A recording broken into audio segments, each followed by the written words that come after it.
자, 쉽게 풀어쓴 기독교 세계관 이야기 마지막 시간을 갖도록 하겠습니다. 오늘 책으로 따지면은 챕터 9, 챕터 10, 이 9장, 10장을 하도록 하겠습니다. 먼저 지난 시간에 배웠던 내용을 중요한 사진과 함께 상기해 보도록 할까요? 지난 시간에 어떤 내용을 배웠습니까? 세상의 소망, 예수 그리스도에 대한 이야기를 했어요. 창조, 타락, 구속의 이야기를 하면서 지난 시간에 이제 구속과 관련된 이야기, 구원과 관련된 이야기를 했어요. 이 세상이 타락으로 인해서 소망이 없는 걸로 끝나는 것이 아니라 여전히 하나님께서는 세상을 향한 문화 명령을 여전히 유효하게 하셨고 일반 은총으로 이 자연 세계를 보존하신다 하셨는데 이 세상이 그냥 끝없이 그냥 절망으로 끝나는 끝이 아니라 예수 그리스도 때문에 우리에게 소망이 있다. 그리고 예수 그리스도를 통한 구속으로 인해서 이 세상이 다시 회복되는 것을 우리는 꿈꾼다. 이런 내용을 지난 시간에 한 거예요. 예수님에 대해서 우리가 먼저는 두 가지, 누구신가 그리고 무슨 일을 하셨는가, 무엇을 하셨는가, 이 두 가지를 기억하는 게 중요하다. 이것이 곧 복음이에요. 예수님이 누구시죠? 하나님의 아들이십니다. 우리를 구원하시고자 이 땅에 오신 주님이십니다. 참 길이시고 참 생명이시고 부활이십니다. 예수님 무슨 일을 하셨습니까? 우리를 구원하시기 위해서 십자가에 죽으시고 그러면서 보는 것처럼 다시 사시고 부활 승천하셔서 지금도 우리와 함께 계시다. 이 사실을 우리가 기억하는 것이 중요하겠죠. 그 다음 그림. 이 그림 기억나요? 에스더. 한번 번역해 보세요. 뭐죠? 처음에? 크리에이션. 창조, 타락, 레뎀션, 구속, 리스토레이션. 제일 중요한 단어죠. 지난 시간에 배운 거. 회복. 예. 고쳐진다, 다시 돌이켜진다 이런 의미에서 하나님께서 창조를 하시고 인간으로 인해서 이 세상이 저주받고 죄 가운데 살게 된 것, 타락이라고 표현했어요. 예수 그리스도를 통해 리뎀션, 구속이 일어났다면 이 구속은 곧 회복과 연관된다고 그렇게 표현했었죠. 구속은 세상을 창조하신 본래의 목적대로 회복하는 것이다. 다시 말하면 어떤 의미에서 세상 타락했으니까 다 없애버려, 다 끝내. 이건 끝이야. 이제 더 이상 생각지도 마. 이제 내가 전혀 다른 걸 가지고 다시 시작할까. 이런 의미가 아니라 본래 창조된 그 창조 세계를 회복하는 거예요. 이것은 마치 사람이 거듭났을 때 새 사람이 되었다라고 표현하지만 내 사람 자체가 바뀌거나 정신이나 마음, 이 사람의 정체성이 전혀 다른 존재가 돼버리는 건 아니잖아요. 그것과 연관해서 생각하면 이해가 쉬울 것 같아요. 다시 한번 중요한 표현. 구속은 삶의 의미를 회복하며 삶에 대한 새로운 안목을 준다 그랬습니다. 우리가 구원받은 자로서 우리 삶의 의미를 찾는 거예요. 아, 내가 무엇을 위해 살아야 되는구나. 하나님이 계시구나. 그 하나님이 나를 구원하시는구나. 나를 이렇게 사랑하시는구나. 내가 그분 안에서 참된 삶의 의미가 있고 내 정체성을 여기서 발견하는구나 하고 구속을 받아들인 사람은, 크리스찬들은 정말로 삶의 역동적인 삶을 산다는 거죠. 특별히 지난 시간에 마지막 마무리하면서 했었던 이야기는 하나님의 나라의 관점으로 볼 수 있게 된다. 이런 이야기까지 했었어요. 오늘은 9장에서 특별히 하나님 나라와 관계된 이야기를 하도록 하겠습니다. 제목이 하나님 나라의 내림 이렇게 했어요. 한자로 제가 특별히 썼는데 무슨 뜻이죠? 내림? 올레자, 이말림자. 네, 올레자네요. 하나님 나라가 내린다. 예, 내림이라는 표현이 좀 낯설죠. 우리는 보통 어떻게 표현해요? 하나님 나라의 도래 이렇게 많이 표현했잖아요. 도래 혹은 임재라고도 하시는데 임재라는 표현보다는 도래라고 많이 쓰는데 여기 이분은 특별히 내림이라는 표현을 써요. 왔다, 임재했다 이 표현을 같이 표현했어요. 여기서 우리가 먼저 이야기하고 싶은 것은 세상 사람들은 지옥에 대해서 천국에 대해서 굉장히 막연한 그림을 가지고 있어요. 막연한 그림이라는 건 그냥 말 그대로 만화 속에 나오는, 이야기 속에 나오는, 판타지 속에 나오는 그냥 그 정도로 생각을 하는 거예요. 우리가 복음을 전하면서 교회에서 설교를 하면서 예수 믿지 않으면 지옥에 갑니다. 우리는 죄인이라서 영원한 형벌을 받아야 됩니다. 아무리 지옥을 막 강조해도 감각이 없어요. 뭐 그렇게 무섭다고 느껴지지도 않고 천국을 얘기해도 마찬가지예요. 정말 우리가 예수님 믿는 자가 참된 행복, 하나님과 함께하는 정말 즐거운 행복, 영원한 행복을 누리는 그곳을 우리는 바라봅니다. 그래서 소망합시다. 감각이 없어요. 그냥 차라리 현실적인 거, 차라리 영화 속의 이야기가 더 생생해. 영화 한 편 보고 나면 그 영화가 더 생생하고 막 압도돼 버려. 혹은 차라리 일주일 동안 저기 하와이에 휴가를 떠납시다. 그러면 그 일주일 동안 떠나는 하와이의 그 휴양지, 그 그림이 더 생생해. 오늘날 많은 사람들이 천국과 지옥에 대한 개념들이 많이 없어졌어요. 심지어 이제 우리가 하나님 나라를 이야기하고자 할 때, 특별히 우리가 보통 천국이라는 표현을 많이 쓰는데, 천국을 이야기할 때 사람들이 떠올리는 건 이 그림 뭘 느껴지십니까? 유토피아. 과학이 최대로 발달해서 최상의 세계가 완성되는 어떤 그런 걸 생각하는 거예요. 천국 이런 거지. SF 영화에서 많이 봤어요. 막 로봇들이 인공지능으로 해서 사람을 공격하는 게 아니라 도리어 최상의 서비스를 인간에게 해주는 거. 뭐 이런 걸 생각한다든가. 아니면 반대로 좀 동양적인 느낌에서는 죽은 다음에 마치 이런 그림과 같은 불교에서 볼 수 있는 어떤 내세, 저승, 저쪽 세계, 또 다른 세계로서의 천국을 생각한다는 거야. 천국 이야기를 꺼내면.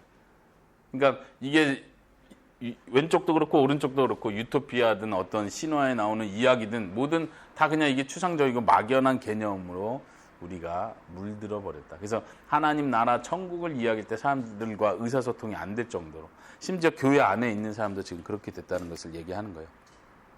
천국은 죽어서 가는 나라 정도, 이 정도로 생각하는 거예요. 이 땅에서 어쨌든 살고 내가 예수 믿어서 죽은 다음에는 그래도 행복한 곳에 가야지. 그래도 내가 좀 착한 일 해서 이 세상에서 고생을 해도 죽어서는 좀 좋은 나라 가야지. 호강 누려야지. 이런 정도로 생각한다는 거예요. 근데 우리가 천국을 이야기할 때, 즉 하나님 나라를 얘기할 때 우리가 생각해야 될 거. 하나님 나라는 우리 마태복음 공부할 때 제가 헬라어 하나를 가르쳐 드렸어요. 뭐죠? 예스들 읽어보세요. 바실레이아. 따라해보세요. 바실레이아. 예, 헬라어로 바실레이아예요. 하나님의 나라, 하늘 나라 할 때 이 나라라는 개념이 바실레이아인데, 이것은 꼭 어떤 지역, 지리적인 영토, 땅만을 말할 때 나라라고 말하지 않아요. 이 나라는 좀 다른 표현으로 하면 주권, 통치, 지배를 말할 때 바실레이라는 단어를 쓰는 거예요. 하나님의 나라가 임했다라고 말할 때 보이지 않는 어떤 UFO처럼, UFO가 이렇게 하늘에서 슝 이렇게 내려와서 어디 영역에 딱 그 영역을 차지했다는 뜻이 아니에요. 하나님 나라가 임했다, 내림이라고 표현할 때 하나님 나라가 임했다, 이 표현은 하나님의 통치와 주권과 지배가 시작되었다는 얘기를 하는 거예요. 그걸 어떻게 할 수 있죠? 마태복음에서 특별히 예수님이 하나님의 나라가 임했다, 내가 성령의 능력에 힘입어 귀신을 쫓아내는 것이면 하나님 나라가 이미 임했다, 이렇게 표현하실 때 뭘 의미하죠? 어디 임했다는 거죠? 예수님께서 하나님 나라가 임했다고 말씀하실 때는 아까 표현한 대로 예수님, 하나님 나라의 통치자이신 예수님이 오셨다는 것을 표현하시면서 예수님의 오심과 함께 하나님의 나라, 다시 말하면 하나님의 주권과 통치와 지배가 이 땅에서 실질적으로 시작됐다는 걸 보여주는 거예요. 물론 그전에는 통치 안 하셨나요? 그전에는 안 다스리셨나요?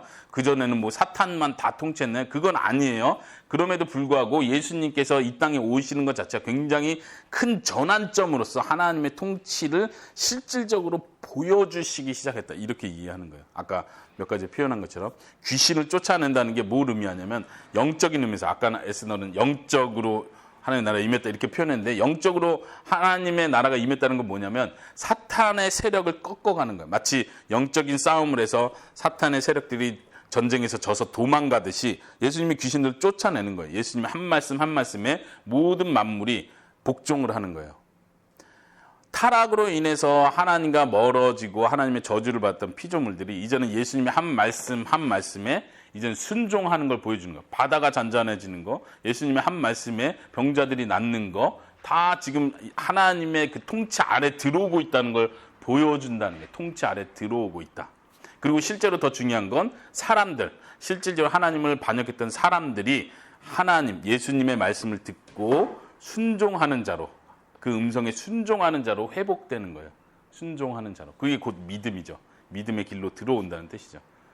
하나님의 나라가 예수님을 통해서 임했다. 예수님의 이 땅에 오심과 예수님의 사역을 통해서 하나님 나라에 이미 임했다는 표현이 그래서 굉장히 중요한 거예요. 우리가 천국을 얘기할 때 이 하나님의 나라, 지금 표현한 이 개념을 계속 머릿속에 가지고 있어야 돼요. 죽은 다음에 가는 곳, 그건 차라리 저 멀리 그냥 잊어버려요. 자꾸 이게 유교적 사상, 불교적 사상, 미신적 사상, 유토피아, 만화, 캐릭터만 이런 애니메이션 이런 것 때문에 천국 하면 마치 저기 황금길 걸어가는 그런 곳, 뭐 오아시스가 있고 행복하고 막 뭔가 거기서 이렇게 노는 재밌는 뭐 이런 거를 자꾸 만들어내려고 하는데 이런 어거지를 버리고 하나님 나라는 지금 이 땅에 이미 임했다. 예수님이 오심으로. 하나님 나라는 이미 2000년째 지금 왕성하게 움직이고 있어요. 예수님 2000년 전에 오셨잖아요. 그렇죠? 그 관점으로 한 번 더 이 문장을 볼까요? 같이 읽어봅시다. 시작. 하나님의 나라는 구속의 결과로 창조 세계에 회복되는 일을 통해 이 땅에 임한다. 창조 세계가 회복되는 일. 이 땅에 피조물 된 하나님 앞에 다시 순종하기 시작하고 잘못된 목적으로 사용되었던 사람들의 생각과 가치관과 문화들이 회복되는 거예요. 참된 구속을 통해서 예수님의 대속 사역을 통해서 창조 세계에 회복되는 일을 통해 하나님 나라는 이미 이 땅에 임했고 계속해서 그런 의미에서 확장되어 간다. 이렇게 이해하시는 것이 좋겠습니다. 하나님의 나라를 이야기할 때 중요하게 우리가 이해해야 될 부분이 있어요. 하나님의 나라가 이미 임했다는 것과 영어로 already 그리고 아직 다 완성되지 않았다는 표현. 그래서 잘 들어보세요. 이미 하나님의 나라가 시작되었다. 그렇죠? 예수님을 통해서.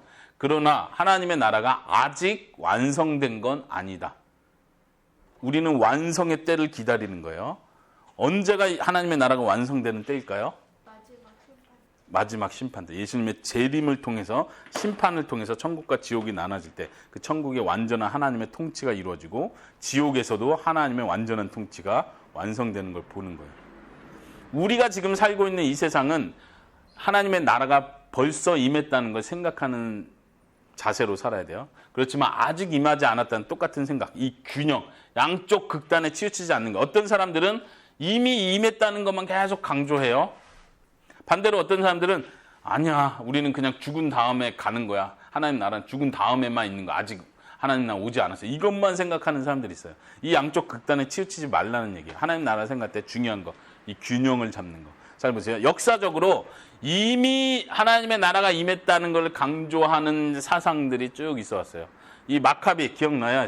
우리 성경 개관할 때 중간사에 나왔던 마카비. 어제 배웠죠? 어떤 사람이었죠? 레위 지파의 자손인데 마카비라는 사람이 그 구약 말라기 끝나고 신약 예수님 오시기 전 그 중간 400년 침묵 기간에 반란을 일으켰던 인물이죠. 그때 반란을 일으켜서 나름대로 이스라엘 독립국가를 형성하기까지 그렇게 한 거예요. 이 마카비는 그 당시에 어떤 사람이었겠어요? 이 사람이 메시아가 아닐까? 이 사람은 진짜 우리 민족을 독립시켜주고 이 압제에서 구원해주는 어떤 메시아로 격상되지 않았겠어요? 자연스러운 거죠. 많은 사람들의 기대가 계속 이렇게 차는 거예요. 그리고 마카비 시대의 그 모든 반란들이 실패했을 때 사람들은 다시 기대하는 거예요. 이제 더 강력한 메시아가 올 것이다. 우리를 로마 제국에서 해방시켜줄 진짜 군사적이고 정치적이고 능력 있는 메시아가 올 것이다. 그리고 예수님이 계속 기적을 일으키니까 그런 기대를 하는 거예요. 이런 생각을 가지고 있던 사람들은 하나님 나라가 이미 임했다. 지금 이 땅에서 하나님의 나라가 눈에 보이도록 통치와 정치 체계를 통해서 눈에 보이도록 임했다는 걸 막 극도로 강조하는 거예요. 마찬가지예요. 중세 유럽도 마찬가지예요. 생각해 보세요. 예수님 이후에 많은 제자들, 초대교회와 그 많은 전도자들이 핍박을 받으면서 오랜 기간 동안 거의 100년, 200년, 300년을 핍박을 받았어요. 마치 이스라엘 애굽에서 이스라엘 백성들이 노예 생활을 400년 했던 것처럼 그때 노예에서 해방시켜줄 그 메시아를 기다렸잖아요. 그렇죠? 그 메시아가 누구였어요? 이스라엘 백성에겐 모세였잖아요. 모세가 정치적으로 애국 군대와 바로 왕과 싸워서 다 구원해냈잖아요. 현실적으로 해방을 시켜준 거잖아요. 마치 이때도 그런 느낌이 있는 거예요. 마카비 시대도 그랬던 것처럼 초대교회도 어떤 면에서는 예수님이 다시 오신다고 했고 재림이 이루어진다고 했고 하나님의 나라가 이룬다고 했고 계시록에 보니까 1000년 동안 왕노릇한다 막 이랬는데 AD 300 몇 년에 로마 제국이 기독교를 국교로 인정해버린 거예요. 생각해 보세요. 기독교인들에게 완전 이제는 하나님의 나라가 이미 이제 완성됐다. 우리가 그동안 핍박받았는데 이제는 이제 시간이 갈수록 예수님을 믿는 사람들이 더 큰 위치를 차지하는 거예요. 나중에는 어떻게 해요? 왕의 자리까지도 교회에서 가장 높은 사람이 통치하는 위치가 돼버리는 거예요. 교황이 왕을 다스리는 위치까지 가버리는 거예요. 그러니까 이제는 뭐예요? 이게 하나님 나라인 거예요. 자기네가 생각할 땐. 중세시대 그렇게 해서 몇 년을 보냈어요? 1000년을 보냈어요. 마치 요한계시록에서 말한 천년 왕국이 이미 이루어졌다고 생각해요. 자기네가 천년 왕국의 그 다스리는 위치에 있다고 생각하는 거죠. 그러니까 자기네가 타락을 해도 그렇게 타락하고 권력에 욕심을 부려도 이거는 하나님 우리에게 준 하나님 나라의 왕국에서 우리가 누리는 거다라고 생각하는 거예요. 얼마나 무서워요? 그 뒤로 종교개혁이 일어나고 종교개혁 다음 세대 청교도들의 혁명이 일어났을 때도 영국을 비롯해서 영국에서는 이제는 우리가 하나님의 나라를 형성한다. 이 나라가 하나님의 나라다. 이 나라를 하나님께 바친다. 막 이런 생각들을 하는 거예요. 똑같이 미국 초기에서도 청교도들이 미국에 건너가서 먼저 시작한 것은 이 땅을 하나님의 나라로 만들어간다. 이 땅을 기독교 국가로 만들어간다. 미국을 그래서 기독교 국가라고 부르잖아요. 처음엔 다 그렇게 하면서 모든 정치 체계를 기독교적으로 다 만들어갔어요. 그리고 이곳이 하나님의 나라다. 하나님이 통치하는 곳이 돼야 된다. 이 땅, 이 지역이. 그러니까 이미 하나님의 나라가 임했다라고 생각하는 사람들은 지금 이 눈에 보이는 이 지역적인 면에서 이 정치 체계적인 면에서 이걸 다 실현시킬 수 있다라고 막 기대를 하는 거예요. 이런 기대들이 인류 역사상, 교회 역사상 계속 되어 왔다는 거예요. 지금까지도 미국은 그런 색깔이 있는 거 우리가 보죠. 소위 이제 신학 중에서 해방신학, 민중신학도 그런 색깔이 자연스럽게 들어가요. 이거는 좀 다르다고 표현할 수도 있겠지만 해방신학, 민중신학 한마디로 억압받고 힘들어하는 노동층, 가난한 사람들을 편에 서서 이 사람들을 해방하는 것이 곧 구원이다. 이것이 하나님이 원하는 구원이고 하나님 나라의 도래다라고 생각하는 거예요. 이런 신학들이 깔리는 거죠. 잘못됐죠. 지나친 거예요. 교회 역사상 그래왔어요. 반대편은 어떨까요? 반대편은 아직 하나님의 나라가 임하지 않았다를 강조하다 보니까 어떤 태도예요?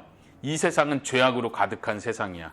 내세적으로 바뀐다. 비현실적으로 바뀐다. 이게 뭐냐면 자기 내면적 경건만 내가 구원받고 내가 믿음을 지켜내고 이 세상은 악이 가득해. 세상에 나가면 안 돼. 심지어 예를 들면 공교육을 보내면 안 돼. 집에서 가르쳐야 돼. 이런 것도 그런 색깔이 충분히 있는 거예요. 비현실적이에요. 현실에 막 적극적으로 해서 사회를 개혁하고 사회를 바꿔나가야 된다. 정의를 위해 싸워야 된다는 생각보단 어차피 세상은 타락해 가는 거고 아직 하나님의 나라가 임한 게 아니야. 우리는 예수님이 다시 오실 그날을 기다릴 뿐이야. 이 세상엔 소망이 없어. 찬양 가사 중에 죄 많은 이 세상은 내 집 아니네. 내 모든 부하는 저 천국에 있네. 죽은 그날을 바라보는 이런 태도들 굉장히 비관적인 태도일 수밖에 없고 수동적일 수밖에 없어요. 특히 이제 이게 극단적으로 갈 때는 재림 예언하는 거예요. 이 세상은 지금 죄악으로 가득했는데 이제 하나님 심판하신다. 예수님이 언제 오신다. 막 날짜 계산해내는 게 먹혀 들어가는 이유가 이런 생각들 때문에 하나님의 나라가 지금은 없다고 생각하는 거예요. 예수님이 오셔야 하나님 나라가 또 시작된다고 보는 거예요. 이미 시작됐는데도 불구하고 마지막 천년왕국에 대한 어떤 휴거가 되고 제7일 환란이 실제 이 눈에 보이는 제7년 환란이 있을 것에 대한 어떤 막연한 공포나 이런 잘못된 비성경적인 태도들이 이런 신학을 바탕으로 생긴다. 이해되십니까? 이 양극단에서 균형을 가져. 다시 한번 설명할게요. 따라해 보세요. 하나님의 나라는 이미 시작되었다. 그러나 아직 완성되진 않았다. 예, 이 두 균형을 잘 지키는 게 굉장히 중요합니다. 우리가 직장 생활을 할 때도 가정 생활을 할 때도 교회에서 목회 사역을 할 때도 이 두 가지 균형을 계속 가지려고 노력했어요. 우리 어느 쪽으로 치우칠지 모르는 거죠. 자, 10장의 내용으로 넘어갑니다. 그렇다면 하나님 나라가 이미 이 땅에 임했고 아직 완성되지 않은 상태로 우리가 하나님 나라 백성으로 살아간다면 그렇다면 우리는 어떻게 살아가야 되느냐를 이제 이 책에서 마지막으로 이제 정리하면서 강조하는 거예요. 뭐 기대하는 것만큼 막 구체적인 어떻게 행동해야 된다는 지침을 주진 않지만 그 큰 원리를 배울 수 있기 바랍니다. 특별히 히브리서 11장에서 그 본을 찾는데요. 히브리서 11장 믿음장이라고 보통 표현을 하고 그곳에 많은 믿음의 선진들, 조상들의 이야기가 나와요. 특별히 먼저 노아의 이야기를 하면서 믿음으로 노아는 이렇게 했다. 믿음으로 아브라함은 이렇게 했다. 믿음으로 모세는 이렇게 했다. 이들의 조상들의 이야기를 쭉 히브리서 11장에서 쭉 이야기해요. 그러면서 어떻게 살아야 되는지를 표현해요. 그 한마디는 뭐예요?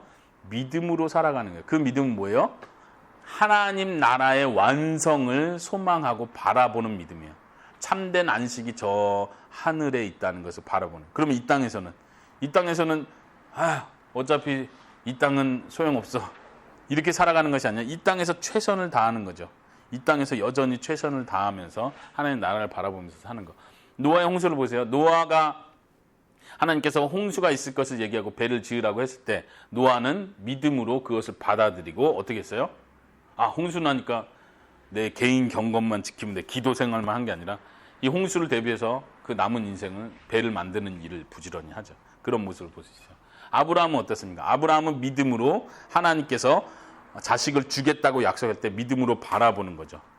그 삶을 그냥 포기해버리는 게 아니라 그 삶 속에서 하나님께서 순종을 요구하는 순간에 또 순종을 하는 태도를 갖는 것. 모세는 어떻습니까? 모세는 어떤 믿음이 필요했을까요? 모세에게는 어떤 믿음이 필요했을까요? 에스더? 모세 인생에서 바로 왕 앞에 나가서 말할 때 그때 담대함이 필요했겠죠. 하나님이 진짜 나에게 하신 말씀이 진짜로 이루어질 거란 담대함도 필요했겠죠. 히브리서에서 보면 뭐라고 표현하냐면 하나님 나라의 백성, 하나님 나라의 일을 하는 것을 애굽에서 바로 왕에 누리는 그 부귀와 영화보다 더 그것을 사랑했다. 이렇게 표현해요. 하나님의 부르심에 응답하지 않았다면 그냥 바로 왕으로 살면서 더 부귀 영화를 누리면서 사는 게 훨씬 좋았겠죠. 그러나 믿음이 있었기 때문에 그걸 포기할 수 있었다. 이런 표현을 해요.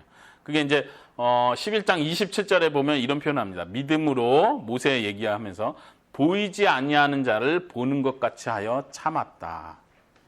여기서 중요한 표현은 뭐냐면 참았다는 표현에 초점을 두려고 하는 거예요. 믿음이 있는 사람은 하나님 나라의 완성을 바라보는 믿음이 있는 사람은 소망을 갖게 돼요. 하나님 나라에 대한 소망. 이 땅에 불의한 일, 억울한 일, 도리어 크리스찬이 핍박을 받고 정직하려고 할 때 더 힘든 일이 생길 때 소망이 있는 사람은 어떻게 해요? 참아내는 거예요. 하나님이 눈에 보이지 않고 하나님의 통치가 지금 당장 막 일어나서 하나님을 제대로 안 믿는 사람들 막 혼나고 잘 믿는 사람 막 칭찬받고 이런 게 눈에 보이지는 않아요. 하나님의 나라가 그렇게 눈에 보이진 않아요. 그럼에도 불구하고 보이지 아니하는 자를 보는 것 같이 하여 참아내는 거예요. 인내하는 거예요. 그리고 그 현실에서 최선을 다하고 충성하는 모습을 보일 수 있다는 거죠. 이것이 하나님 나라 백성의 삶이다. 소망, 믿음, 인내 이 세 가지 중요하게 강조합니다. 이 그림 영어로 뭐라 써 있습니까? 뜻은? 예, 이 광고를 내가 사진을 가져왔는데 이 회사에서 만든 이 제품을 표현한 것 같아요. 천국의 맛이다. 지금 제가 하려고 하는 말은 이 단어만 필요한 거예요. 이게 맛있다는 얘기가 아니라 우리가 천국을 진짜로 맛본다면 우리는 고난을 참아낼 수 있다는 얘기를 하고 싶은 거예요. 믿음이 있는 사람, 하나님을 사랑하는 사람은 힘들지만 참자, 끝까지 참자, 더 이상 못 참겠어. 이게 아니라 하나님께서 그때 참아낼 수 있도록 하나님의 사랑을 부어주시는 거예요. 그때 어려움을 이겨낼 수 있도록 천국의 기쁨을 우리 마음속에서 확인하게 해주시는 거예요. 그게 뭐냐면 기도 가운데, 생활 가운데, 말씀을 읽으면서 교회 안에서 교제를 통해서 기쁨, 평안함, 정말 세상에 줄 수 없는 그 안식을 누리고 맛보기 때문에 우리가 끝까지 참아낼 수 있게 된다. 이 말입니다. 이거 어디서 많이 본 그림이지 있다? 이 사람 누구죠? 네, 검정고무신 나오는 엿장수 아저씨. 이 아이들은 뭐 하고 있죠?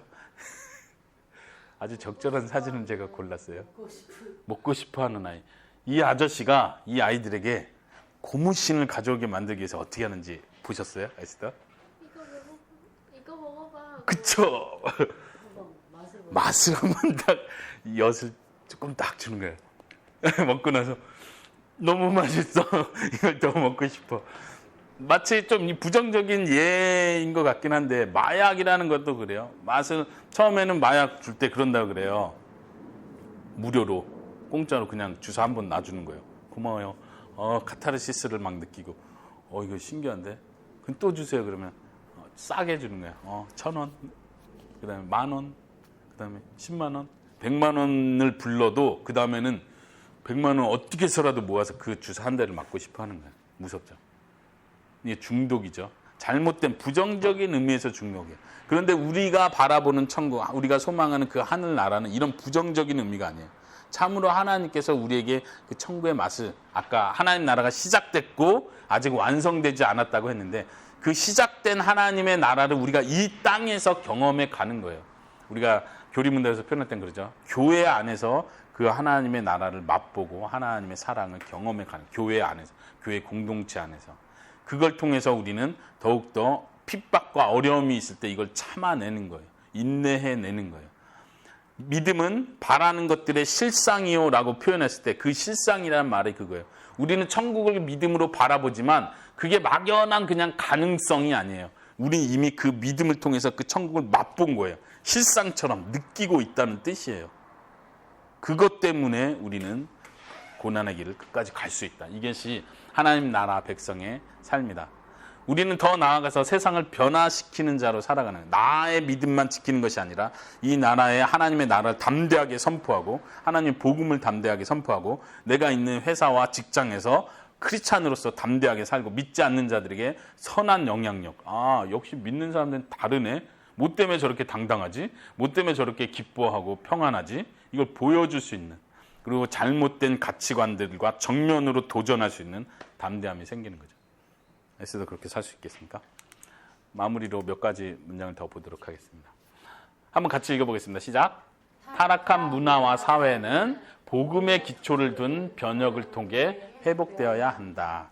이제 여기 신국원 교수님 같은 경우는 개혁주의 세계관을 이야기하면서도 그 중에서 좀 더 문화를 변혁시켜야 된다는 쪽으로 말씀하시는 분이에요. 이제 아브라함 카이퍼의 생각과 동조를 하시는 분이죠. 우리가 속한 사회 모든 영역 속에서 크리스찬으로서 여기서 표현하는 것처럼 복음의 기초를 둔, 정말 참된 진리와 복음과 정의의 기초를 둔 우리의 삶의 태도와 그 방향성을 가지고 사회를 변혁시켜 나가야 된다. 여기서 이제 변혁이라는 표현이 약간 애매할 수 있는데 이분이 구분하는 건 우리가 혁명을 일으키는 건 아니다. 폭동을 일으키고 이 한국 땅 정치, 사회, 문화 너무 문제 많아. 막 폭동을 일으키고 데모를 일으켜서 다 뒤집어야 된다는 얘기를 하는 게 아니에요. 우리가 처한 그 환경에서 철저하게 크리스찬으로서 살아가는 거예요. 특별히 문화와 사회라는 표현을 쓰죠. 우리가 이 사회를 변화시켜 나가는 건 폭력이나 어떤 나쁜 편법을 쓰는 것이 아니라 문화와 사회에 선한 영향력을 계속 끼쳐야 된다는 거예요. 선한 영향력이라는 건 성경에 기초한, 진리에 기초한 우리의 바른 태도를 담대하게 전하고 실천하는 것을 말하겠죠. 예를 들면 에스더가 만화가가 되겠다. 그럼 어느 영역에서 에스더는 영향을 끼쳐야 돼요? 문화의 영역에서 에스더 영향을 끼치는 거예요. 만화가가 됐는데 이거 돈 잘 벌려면 이런 주제로 이런 식으로 막 그러면 사람들 되게 좋아하는데 그래 나도 그렇게 그려야지. 사람들 막 반응이 좋아. 인터넷에 올리는 거 막 인기가 많아져. 팬들이 이렇게 되면 좋겠어요. 알았어. 팬들이 원하는 다 해줘. 근데 정작 내가 크리스찬으로서 선한 영향을 끼치는 거 하나도 없어. 결국 내가 얻는 건, 원하는 건 돈이야. 돈과 인기, 사랑받는 거. 이렇게 사는 게 우리 크리스찬의 삶은 아니라는 거예요. 하나님 나라의 백성은 아니에요. 우리는 이미 하나님 나라의 백성으로 살고 하나님의 나라가, 하나님이 기뻐하는 그 나라가 완성될 걸 기다리는 사람으로서 에스더가 문화 영역에서 어떤 일을 할 때 어떤 태도로 해야 되는지를 생각해 보라는 거죠. 내가 이 일을 하면서 어떻게 하나님이 기뻐하는 일을 할 수 있을까? 예를 들면 애니메이션 중에 디즈니에서 만든 영화들 애니메이션 나올 때마다 히트치잖아요. 그렇죠? 이 영화 하나를 만드는 걸 통해서 잘 보세요. 세계 방방곳곳에 있는 어마어마한 어린아이들이 그 영화에서 주는 가치관, 이게 머릿속에 훅 들어가는 거예요. 누가 가르치지도 않았어요. 이리 와서 공부하세요. 여러분들 동성연애가 왜 좋은지 아세요? 동성연애 나쁜 거 아니에요. 막 이렇게 가르친 적 한 번도 없어요. 근데 애니메이션을 그럴싸하게 동성연애 쪽으로 이렇게 딱 만들어서 재밌게 싹 보여주면 애들이 동성연애 괜찮은 거 아니에요? 다 바뀌어 있어. 머리가 세뇌돼 있어. 무서운 거 이게. 지금 오늘날 사회 보세요. 예쁜 거 뭐라 해요? 미에 대한 추구, 어떤 몸매 이거에 대한 추구. 한국에 보니까 다 미쳐 있는 것 같아. 막 살 빼려고 막 혈안이. 왜 그런지 알았어요? 디즈니 채널을 보세요. 거기 나오는 모든 주인공들이 다 이렇게 돼 있잖아요.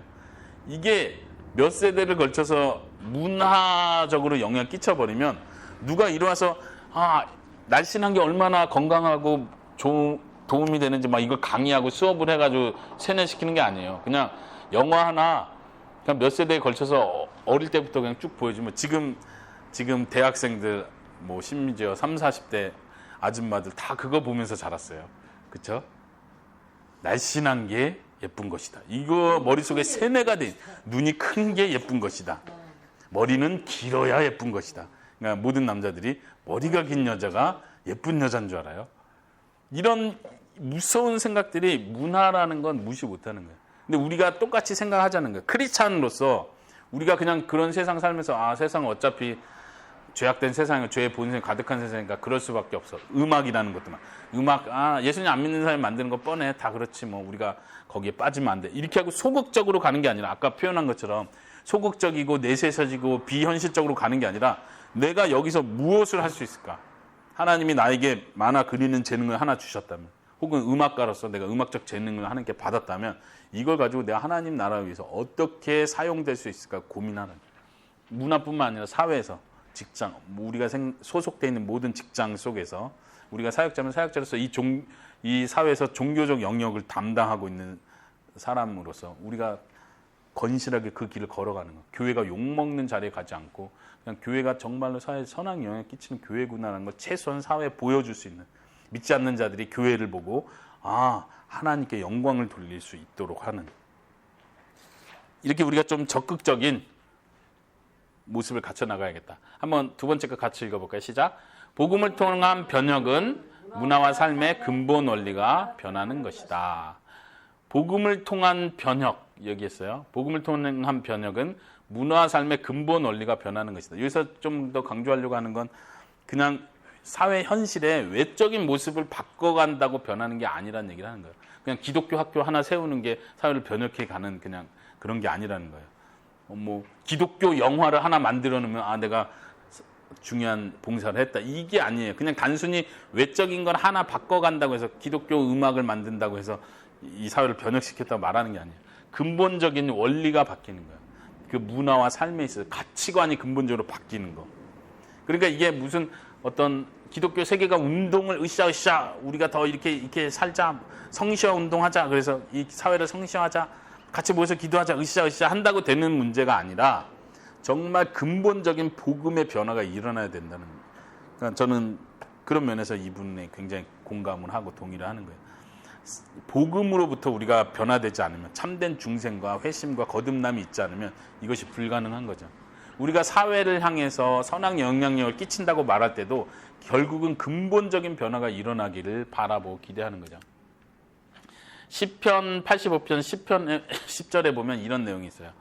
평화와 정의가 입맞추며, 이런 표현을 해요. 이건 제가 어느 교회의 로고를 가져온 건데 아주 로고가 이 비둘기는 평화를 상징하겠죠. 이 저울은 재판, 정의를 강조하는 표현이에요. 이 로고가 되게 마음에 드는데, 평화와 정의가 입맞춘다. 하나님의 통치, 하나님의 나라의 완성을 하면서 이런 그림을 우리가 생각할 수 있어요. 시편에서 그런 부분을 보여주고 있고요. 이 땅에서 우리가 살아가면서 실천할 수 있는 것, 참된 평화와 참된 정의가 실현되도록, 그게 이 땅 가운데 확장되도록 노력할 필요가 있다는 거예요. 물론 아까 말했던 것처럼 이 땅에서 마치 다 완성될 것처럼 생각하면 안 돼요. 이 대한민국을 기독교 국가로만, 이게 우리의 목표는 아니에요. 그렇게 가는 건 또 다른 실패를 하는 거예요. 그렇지만 우리가 살아가는 영역 속에서 참된 평화, 서로 화합되는 것, 그리고 참된 정의. 우리는 항상 평화와 정의가 있을 때 둘 중에 하나를 포기하려고 그래요. 평화를 위해서 정의를 포기하는 거죠. 아, 우리가 서로 화합합시다. 종교적으로 화합합시다. 그러면서 진리를 포기해요. 참된 올바른 것들을 다 포기해요. 그러면서 화합됐으니까 된 거 아니에요? 이렇게 생각한다고. 이건 아니죠. 반대로 우리가 정의롭게 삽시다. 이 사회를 정의롭게 합시다 하면서 막 분란을 일으키고 분열을 일으키는 역할을 할 수도 있어요. 그렇지 않아야 된다는 거죠. 하나님의 나라는 참된 평화와 참된 정의가 입을 맞추는 것이다. 이것이 오늘 강의의 마지막 끝입니다. 구체적인 삶의 적용까지 좀 자세하게 나오지 못한 부분들이 있어서 아쉽긴 하지만 우리가 그것들을 계속해서 생각할 수 있기를 바랍니다. 우리 지금까지 쉽게 풀어쓴 기독교 세계관 이야기 그동안 쭉 배웠는데 여기서 우리가 잘 생각하고 실질적으로 생활에 적용할 수 있을 때까지 노력할 수 있기 바랍니다. 수고하셨습니다.